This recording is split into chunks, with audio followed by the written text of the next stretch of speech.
بسم الله الرحمن الرحيم. لم يكن الذين كفروا من أهل الكتاب والمشركين منفكين حتى تأتيهم البينة، رسول من الله يتلو صحفا مطهرة فيها كتب قيمة. وما تفرق الذين أوتوا الكتاب إلا من بعد ما جاءتهم البينة، وما أمروا إلا ليعبدوا الله مخلصين له الدين حنفاء ويقيموا الصلاة ويؤتوا الزكاة وذلك دين القيمة.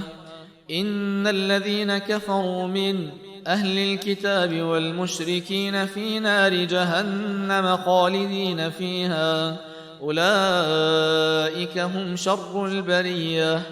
إن الذين آمنوا وعملوا الصالحات أولئك هم خير البرية، جزاؤهم